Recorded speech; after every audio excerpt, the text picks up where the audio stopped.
Well, I think so. So why are some areas of some disciplines within science or other, economics or whatever, more or less taken on open approaches? So I think one is it's related to technical aptitude. So um, and I think attitudes within disciplines. So it's quite an interesting question. So one is I'd say that let's just identify some of the most advanced tend to be really hard science for physics and mathematics, and in big data, which physics to some extent, but mathematics doesn't have so much data. We're talking more about the way that publications get shared. In big data, we talk, or just data stuff, bioinformatics. Now, I think the answer, so in physics and science, I think there's an attitude just towards technologies. They're very computer literate. Um, that makes an impact just on the systems that get built, the way people share papers. I think in mathematics, it's also just an interesting discipline where they really almost don't care about journals. I mean, in a sense that mathematics is such a pure discipline, and there's kind of really, to put it in the most crucial, there's no bullshit about what you've done. There's no real debate about the achievement you've done as a mathematician. So journals, the certification role that journals play in mathematics, I think, is much lower. I mean, it's not that there aren't really prominent journals and your stuff gets published, but to be honest, that's kind of the end of, everyone already knows when it's in preprint whether you've done something really amazing. People get, amazing prize in mathematics without maybe even being published in a specific big journal. So I think it's a discipline where there doesn't have the certification issue that leads to the lock-in and monopoly effects that we've been seeing in other journal areas doesn't really happen.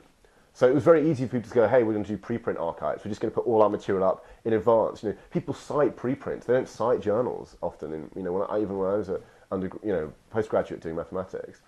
So I think that's one explanation there. In bioinformatics, it's because data is really important, and reuse of data is really, really important in a way that was kind of obvious quite early on.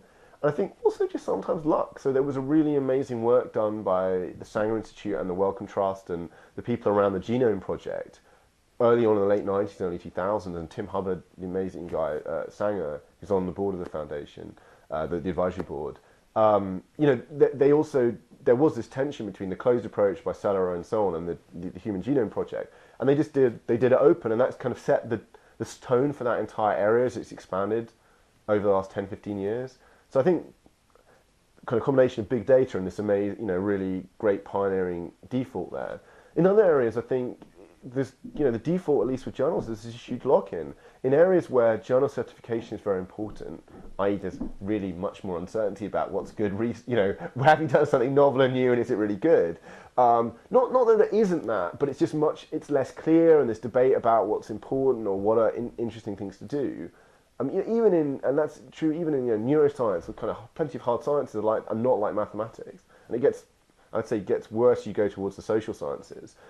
Journal certification is very powerful, so there's this huge kind of simple platform lock-in effect that economists have studied quite a lot, which is, I want to publish, to get advanced in my profession or just to get, repute, I need to publish in good journals, therefore good stuff is in good journals, so people want to read that, and this is, I want to publish in a journal that's prominent and good and is read by lots of people, and I also want to read journals that good people publish in, and so there's this kind of, it's very hard to switch.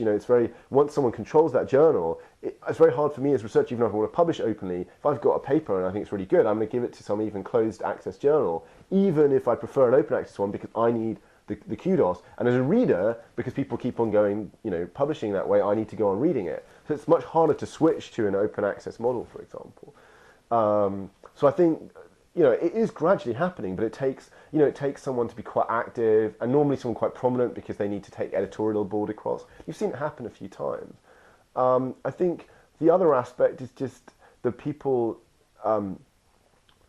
the other aspects of that lock-in, which is it's generally the most prominent established people who already benefit from the existing journal structures, and disruption is hard.